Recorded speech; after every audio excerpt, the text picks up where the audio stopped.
Je suis tellement heureux de pouvoir prêcher aujourd'hui. Je ne vous donne pas le sujet tout de suite. Mais je vais vous raconter cette petite histoire historique. Vous savez que en 1962, pendant la crise des missiles à Cuba, il y avait un sous-marin soviétique qui était caché dans les eaux de l'Atlantique. Et du coup, les États-Unis ont riposté en envoyant des grenades sous-marines, ne sachant pas que le sous-marin soviétique portait un missile nucléaire. Et là, à ce moment-là, le commandant soviétique panique, croit que la guerre a commencé. Il veut lancer la torpille nucléaire, mais il a besoin de l'accord de 2 personnes, 2 officiers. Il y en a un qui dit oui, et l'autre, il dit non. Et cet homme qui dit non, c'est Vassili Arkhipov,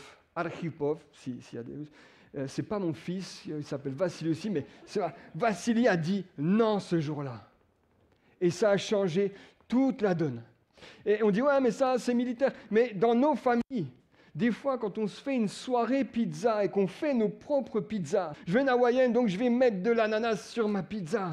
Et tonton, il dit, non, c'est inadmissible. Tu m'entends, tant que je vivrai, il n'y aura pas d'ananas sur la pizza. Jamais. Et du coup, on ne met pas d'ananas, mais en loose day, le tonton, il va mettre de l'ananas dans le four sur la pizza. Et quand les pizzas, elles sortent, eh ben l'autre, il est complètement en colère. Et là, c'est la guerre qui va commencer entre ananas, non-ananas. Et dans la famille, ça commence à exploser. Et on a des moments comme ça, familiaux, où la guerre peut exploser sur des sujets vraiment très, très, très bateaux. Mais il y a la mamie qui arrive avec sa voix douce et sereine et qui dit « Peu importe s'il y a de l'ananas, si c'est fait maison et avec amour. » Et là, tout le monde se tait, tout le monde est d'accord. Et la petite larmichette, elle coule de l'œil. Tu renifles un coup la larme, mais le conflit est réglé. Du coup, Vassili, il a réglé le problème de la guerre nucléaire. Mamie a réglé le problème des pizzas. Et voilà, on est bon là-dessus. Et parfois, qu'est-ce que je veux dire ? Qu'est-ce qu'il nous dit ? Parfois, il y a des moments où une seule décision, un seul comportement peut tout changer. Que ce soit dans l'histoire du monde ou autour d'une simple table de dîner. Et j'aimerais nous encourager ce matin à être ces personnes, ces médiateurs. On dit on est une église en mission. Et comment est-ce qu'on interagit dans nos familles quand on n'est pas à l'église ? Comment on interagit dans le monde au travail quand on n'est pas à l'église ? Comment est-ce qu'on a ce rôle de médiateur ? Est-ce qu'on sent l'Esprit Saint ? Est-ce qu'on a un bon parfum, une bonne odeur de Christ ? Et parfois, Dieu ne cherche pas quelqu'un de bruyant. Parfois, Dieu cherche quelqu'un de lucide. Quelqu'un rempli de bon sens, quelqu'un qui dira « stop » quand tout le monde dira « go ». Et j'en viens à ma première phrase. C'est exactement ce qu'a fait Abigail. Abigail, je suis très content de prêcher sur une femme aujourd'hui, parce qu'on prêche souvent sur des grands guerriers. Ben, aujourd'hui, je veux prêcher sur Abigail. Et le titre de ma prédication ce matin, c'est Abigail, l'art de désamorcer les conflits. On va lire ce passage qui est un petit peu long, je vais vous en résumer une partie, mais voilà ce que dit la Bible au sujet de la sagesse d'en haut. La sagesse d'en haut est premièrement pure, ensuite pacifique, ensuite modérée et conciliante. Ça, c'est la sagesse du haut. Il faut qu'on atteigne ça. Il faut qu'on atteigne ça. Donc Abigail, l'art de désamorcer les conflits. Pourquoi un conflit ? Parce que Abigail, c'est la femme d'un homme qui s'appelle Nabal. Et Nabal, c'est un homme, c'est un riche propriétaire, il a vraiment plein de brebis, il a un énorme cheptel, il est riche, mais Nabal, c'est un homme qui est méchant. Il est méchant. Et dans nos vies, on rencontre des hommes qui sont méchants. Et Abigail, elle, est présentée comme une femme belle, mais une femme pleine de bon sens. Alors, je ne sais pas s'il y a des célibataires dans la salle ou des gens qui sont pas, des jeunes qui ne sont pas encore mariés. Je vous dis, cherchez des Abigail. Des femmes belles, mais remplies de bon sens. Ça, vous aurez gagné le gros lot. Et du coup, pendant cette période, David est encore dans le désert en train de fuir Saül, le premier roi d'Israël. Il se cache de colline en colline. Il a réussi à avoir des guerriers avec lui et ils sont là. Et ils ont faim. Et il n'y a pas de pizza à l'ananas. Donc, Ils sont obligés d'aller chercher de la nourriture et pendant qu'ils étaient dans les grottes, ils avaient veillé sur les troupeaux de Nabal. Ils avaient empêché les vols, ils avaient empêché qu'on fasse du mal aux bergers. Ils avaient été comme des protecteurs. Donc David se dit, c'est la période de la tonte. Et c'est une période d'hospitalité extrême à ce moment-là. C'est-à-dire que déjà, les règles de l'hospitalité te forcent à donner à manger à celui qui vient chez toi. Mais en plus, là, à cette période de tonte, ils vont tondre les moutons. Et là, il y a des offrandes. Et on donne de la nourriture aux gens. Il dit à 10 de ces gars, les gars, allez voir Nabal, parce qu'il a 10 000 chèvres, 10 000 moutons, tout ça. Allez le voir, demandez-lui un petit peu à manger pour nous. Ils y vont. Et Nabal les envoie sur les roses, complètement. Qu'est-ce que j'en ai à faire de David? C'est qui, lui qui s'est enfui de la maison de Saül? J'ai rien à voir avec lui. Pourquoi je prendrais de ce qui m'appartient à moi pour lui donner à lui pour qu'il mange? C'est niette. Donc, les serviteurs de David, les messagers repartent vers David et vont lui dire, en fait, chef, on a un petit truc à vous dire. C'est que finalement, sur un malentendu, comme qui dirait, Nabal, il n'a pas dit oui. Il a dit non. Donc David s'énerve direct et dit à tous ces hommes que chacun prenne une épée, on monte, on va en mode Game of Thrones, on va faire un carnage là-bas, il ne va pas en rester un seul de vivant. David, hein, l'homme au cœur de Dieu. 1 Samuel 25, vous lirez cette histoire, elle est passionnante. Et un des serviteurs de Nabal va voir sa femme Abigail, il dit Abigail, en fait on a un gros souci, c'est que Nabal il a envoyé sur les roses des serviteurs de David qui ont été bons avec nous, qui nous ont protégés, et franchement ça sent pas bon. Et on n'a pas osé aller le dire à Nabal parce que lui c'est un homme méchant. Donc on te le dit à toi. Et Abigail, dans sa sagesse, monte sur un âne, descend caché par la montagne. David et ses hommes descendent en face d'elle de sorte qu'elle les rencontra. Et quand Abigail aperçut David, elle descendit rapidement de l'âne, tomba sur son visage devant lui, se prosterna contre terre, puis et elle dit, « C'est ma faute, mon Seigneur. Permets à ta servante de parler et écoute ces paroles. Que mon Seigneur ne prête pas attention à ce méchant homme, à Nabal, car il porte bien son nom. Ça veut dire qu'il y a de la folie en lui. Nabal, ça veut dire folie. Quant à moi, ta servante, je n'ai pas vu les hommes que toi tu as envoyés, mon Seigneur. Maintenant, mon Seigneur, aussi vrai que l'Éternel est vivant et que ton âme est vivante, c'est l'Éternel qui a empêché de verser le sang et qui a retenu ta main. Que tes ennemis, que ceux qui te veulent du mal à mon Seigneur, soient pareils à Nabal. Accepte ce cadeau que moi, ta servante, je t'apporte, à toi, mon Seigneur, et qu'il soit distribué aux hommes qui marchent à la suite de mon Seigneur. Pardonne la faute de ta servante. En effet, l'Éternel accordera à mon Seigneur une maison stable, car mon Seigneur soutient les guerres de l'Éternel, et on ne trouvera jamais rien de mauvais chez toi. Si quelqu'un se dresse pour te poursuivre et en veut à ta vie, ton âme, mon Seigneur, sera bien gardée avec les vivants auprès de l'Éternel, ton Dieu. En revanche, il enverra au loin, avec une fronde, l'âme de tes ennemis. Lorsque l'Éternel aura fait à mon Seigneur tout le bien qu'il t'a annoncé et qu'il t'aura établi chef sur Israël, mon Seigneur n'aura ni remords ni trouble dans son cœur pour avoir versé le sang inutilement à s'être vengé lui-même. Et lorsque l'Éternel aura fait du bien à mon Seigneur, souviens-toi de ta servante. Souviens-toi de ma servante. Et David lui dit, sois béni. Sois béni, Abigail. Béni soit l'Éternel, le Dieu d'Israël, qui t'a envoyé aujourd'hui à ma rencontre. Béni soit ton bon sens. Et béni sois-tu, toi qui m'as empêché aujourd'hui de verser le sang. Sois béni. Mais l'Éternel, le Dieu d'Israël, qui m'a empêché de te faire du mal, est vivant. Si tu ne t'étais pas dépêché de venir à ma rencontre, il ne serait pas resté un seul homme à Nabal d'ici le matin. Waouh! Abigail, le bon sens d'Abigail. Et dans l'application moderne, on peut dire qu'aujourd'hui, on a besoin de discernement, de courage et d'une vision à long terme pour vivre aujourd'hui face à des situations explosives. Alors, quand tu es une Abigail, il se passe quelque chose dans ta vie. Premièrement, Quentin, tu peux voir ce que les autres ne voient pas. Tu peux voir ce que les autres ne voient pas. Quand je travaillais en job d'été à l'hôpital psychiatrique de Novillars, en tant que veilleur de nuit, C'était une expérience extraordinaire.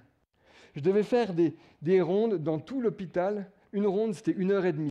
Et vérifier toutes les fenêtres et toutes les portes étaient bien fermées de l'extérieur. Et la nuit, dans un hôpital psy, des fois, tu as peur. C'est normal, je suis un humain.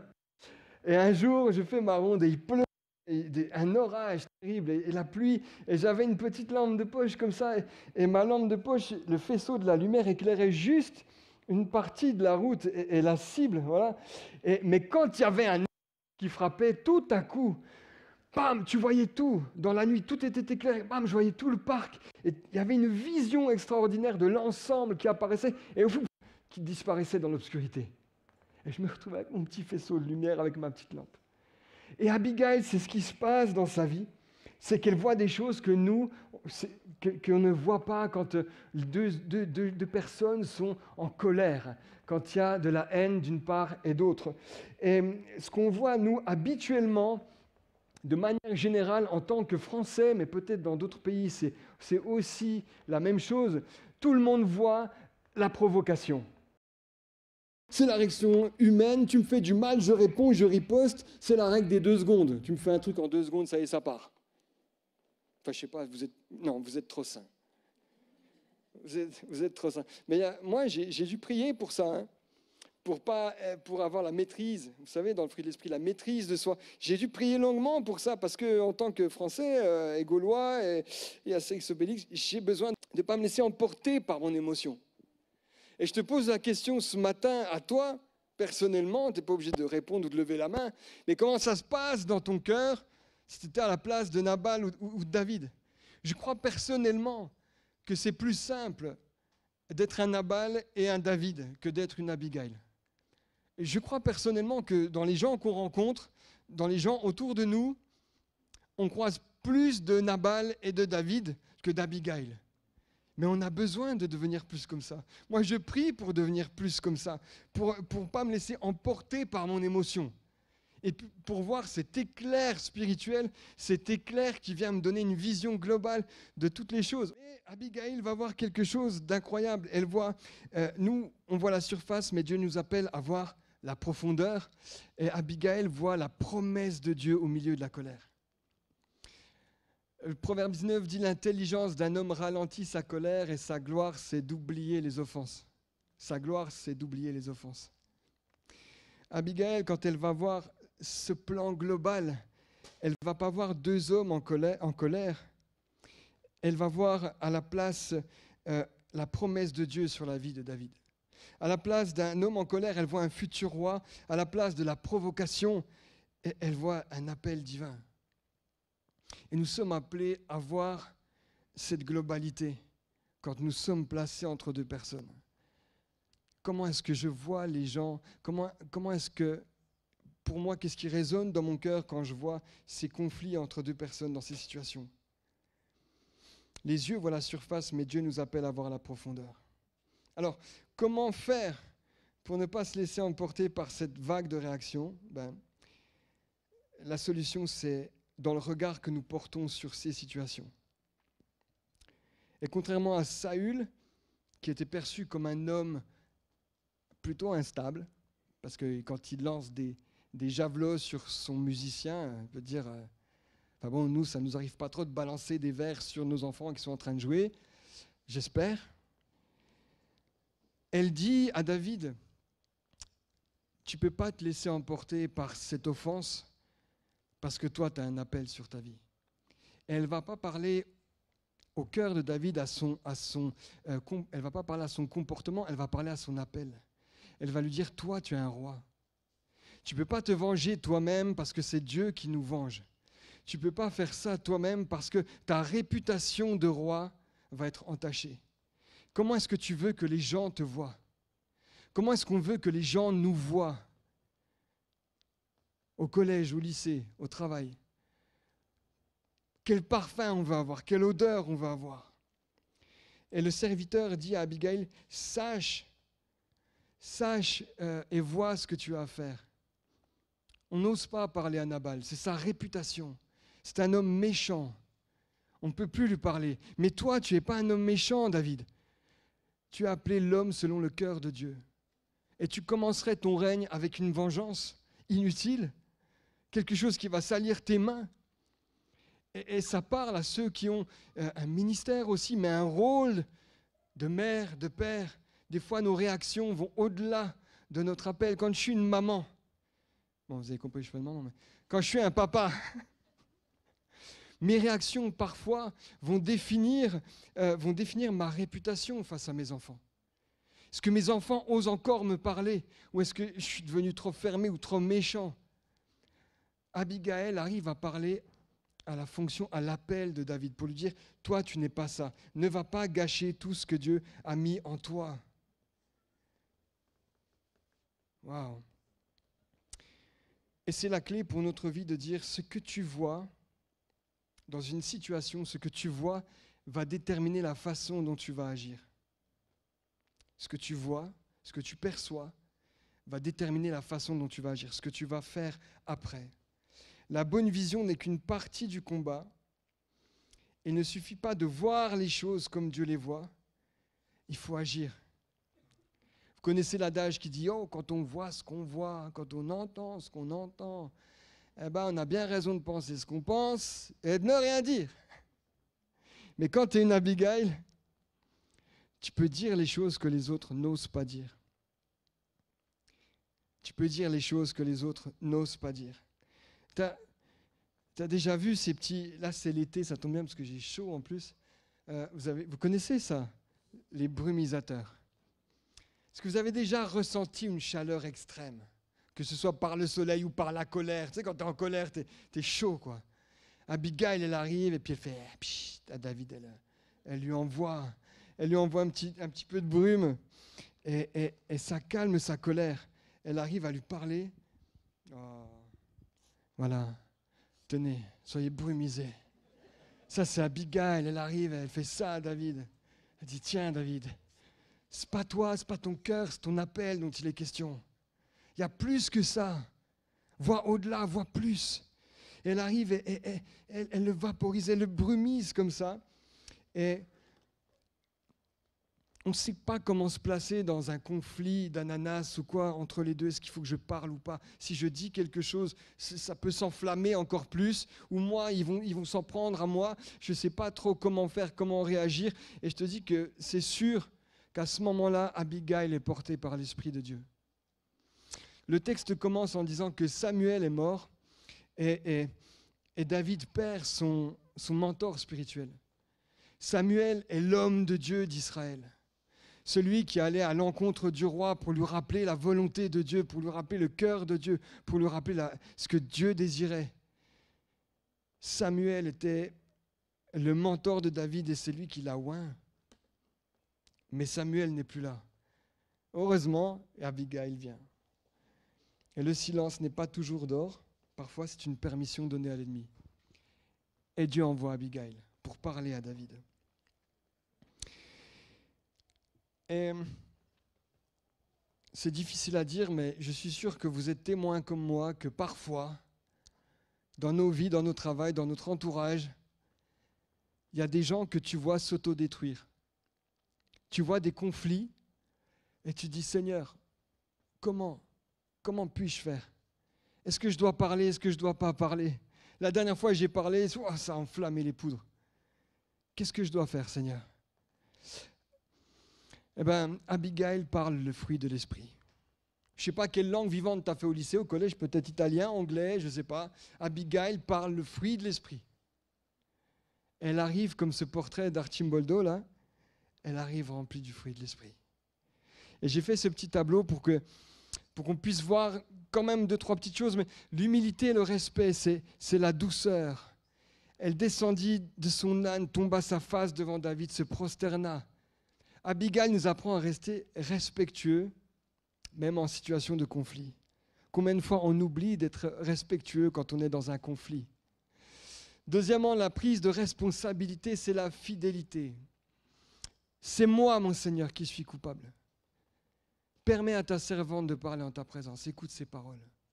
Quand on reconnaît nos erreurs ou celles de notre entourage, ça peut aider à désamorcer un conflit. Troisièmement, les actions concrètes et une générosité. C'est la bonté de Dieu. Voici le présent que ta servante apporte à mon Seigneur, afin qu'il soit distribué aux gens qui marchent à ta suite. Les actes, ça parle autant que les mots. Une solution concrète est essentielle. Et puis ces paroles apaisantes et sages, la paix. Tu n'auras pas de remords ni de trouble de cœur pour avoir répandu le sang inutilement, pour t'être vengé toi-même. Parler avec douceur, parler avec intelligence peut calmer une dispute. Ce sont des pistes pour nous. Et dernièrement, elle anticipe les conséquences en parlant non seulement à qui il est, mais à son appel.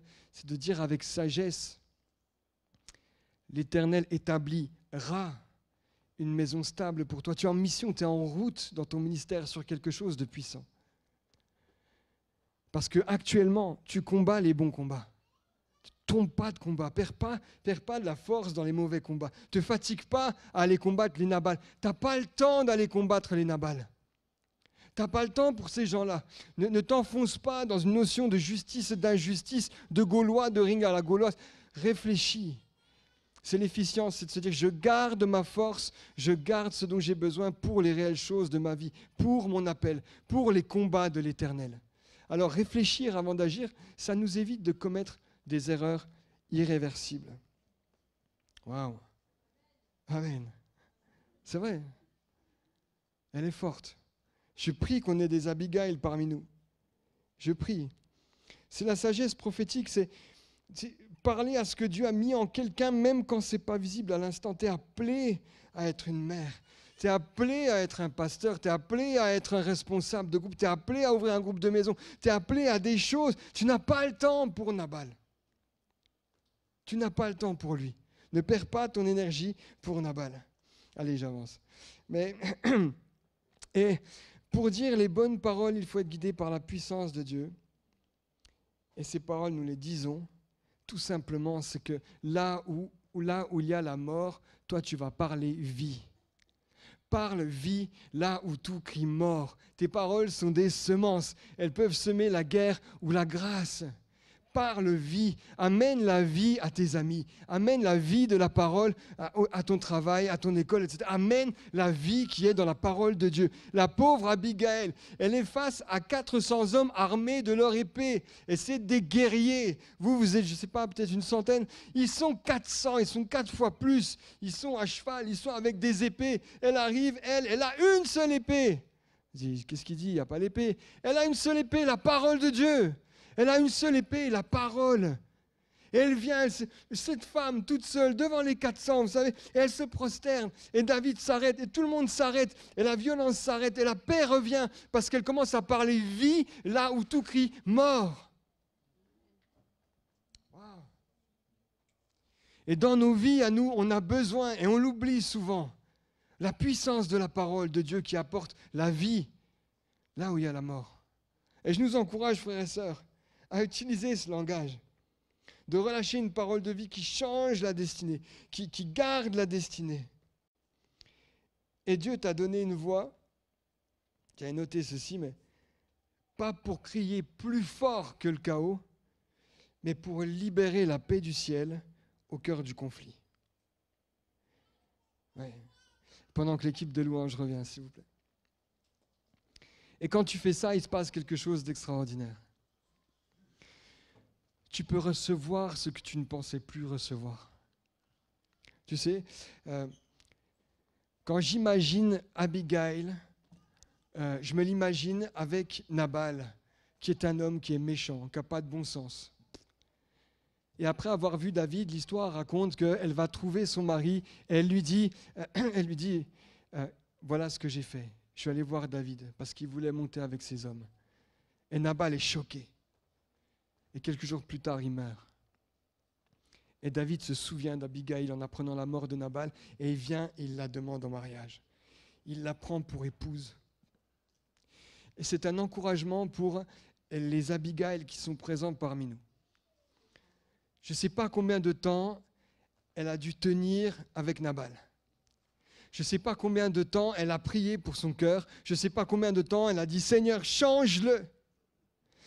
Seigneur, donne-lui du bon sens. Seigneur, améliore mon mari, fais de moi une bonne servante, je veux rester fidèle, mais c'est tellement dur d'être auprès d'un homme méchant qui ne voit que la haine, qui n'a pas de bon sens. Seigneur, aide-moi, aide-moi. Et chaque jour, elle priait.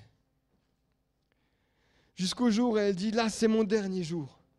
David monte avec ses hommes, mais c'est plus fort qu'elle. Elle doit faire preuve de bon sens. Elle s'avance, elle va vers David. Et David ne l'oublie pas. Et nous, frères et sœurs, nous sommes comme cette Abigail qui représente aussi un peu l'Église.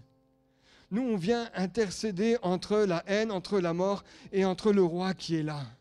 Et on dit mais pardonne-leur, ils ne savent pas ce qu'ils font. Mais on est en tant qu'Église l'épouse du roi. Non. Je crois qu'il y a des gens qui sont plus contents que ça d'être l'épouse du roi. Vous savez que Jésus est le roi. Vous savez que nous sommes l'Église. Vous savez que l'Église est nommée l'épouse. L'épouse de qui? L'épouse de Jésus. Un jour, il va revenir et il va prendre l'épouse. Ce sera un jour de fête. Non mais, ce sera un jour de réjouissance. Moi, j'attends ce jour, j'attends les noces de l'agneau. J'attends ça. Mais en attendant qu'on ait un peu de bon sens à la Abigail et puis qu'on vienne intercéder là où il y a la mort et par les vies, pour que le roi se souvienne de nous et pense à nous. Alors, ce matin, je voulais juste vous partager ce que j'avais sur le cœur par rapport à cette formidable personne.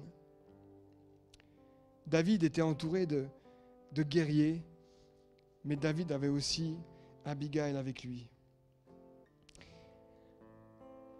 Dieu ne laisse pas la justice et la paix sans réponse. Il récompense ceux qui choisissent ses voies. Et tu vois, cette image-là, c'est qu'Abigail, elle était dans la sécheresse de la vie avec Nabal. Et elle prie sans cesse pour lui. Et je veux t'encourager à ne pas abandonner à être une Abigail aujourd'hui. Seigneur, tu m'as donné du bon sens et je ne vois pas le résultat. Il n'y a rien qui change dans ce que je fais. Je suis là et je dis, je sens l'esprit, je parle l'esprit, j'amène de la vie où il y a la mort et Seigneur, autour de moi, je ne vois rien qui change. Seigneur, n'oublie pas et ne laisse pas la justice et la paix sans réponse. Il récompense ceux qui choisissent ses voies. Et un jour, le roi va revenir. Et un jour, le roi va t'élever. Et un jour, le roi va te dire, béni soit ton bon sens. Alors, si on peut se lever, juste prier pour vous un instant. Seigneur, nous posons la question souvent entre la colère ou la sagesse, la vengeance ou la paix, Seigneur, le silence ou une parole guidée par Dieu. Aujourd'hui, je prie que nous ne sous-estimions jamais l'impact d'une parole, que je ne sous-estime pas un geste, que je ne sous-estime pas une prière, parce que ce que nous faisons aujourd'hui, ce que nous disons aujourd'hui, inspiré par ton esprit, peut changer une vie, peut changer une destinée. Et aujourd'hui, Dieu nous appelle à semer la paix, à parler avec sagesse, à être des artisans de réconciliation. Et je prie, Seigneur, que par ton Esprit Saint, nous soyons aujourd'hui même remplis du même esprit qui a animé Abigail. Remplis-nous de bon sens, remplis-nous de sagesse, dans le nom de Jésus. Amen.